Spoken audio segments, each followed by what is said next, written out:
Kia సెల్టోస్లో base variant అయిన హెచ్టీఈ on road price అలాగే monthly EMI ఎంత అవుతుందో క్యాలిక్యులేట్ చేసి చూద్దాం అనమాట. ముందుగా ఎక్స్ షోరూమ్ ప్రైస్ చూసుకున్నట్లయితే 10,99,900. లైఫ్ ట్యాక్స్ వచ్చేసరికి 1,86,983 రూపాయలు. ఇన్సూరెన్స్ వచ్చేసరికి 52,099 రూపాయలు అనమాట.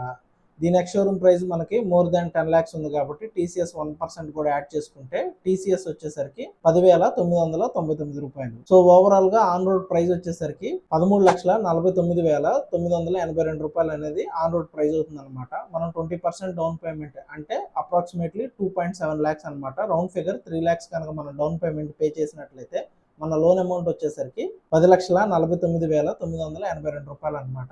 సో ఈ అమౌంట్ని మనం 5 years టెన్యూర్తో 9% రేట్ ఆఫ్ ఇంట్రెస్ట్ తీసుకున్నట్లయితే మన మంత్లీ ఈఎంఐ వచ్చేసరికి 21,796 రూపాయలు అనమాట. సో ఈ 5 years లో టోటల్గా ఇంట్రెస్ట్తో కలిపి మన లోన్ అమౌంట్ వచ్చేసరికి 13,07,754 రూపాయలు అనమాట. దీనికి మనం పే చేసిన డౌన్ పేమెంట్ 3 lakhs కూడా యాడ్ చేసుకున్నట్లయితే టోటల్గా 5 years లో ఈ కారు మీద మనం 16,07,754 రూపాయలు అనేది మనం ఇన్వెస్ట్ చేస్తాం అనమాట. సో మీరు కూడా ఏదైనా కార్ ప్రైస్ గురించి తెలుసుకోవాలనుకుంటే కామెంట్స్లో మెన్షన్ చేయండి.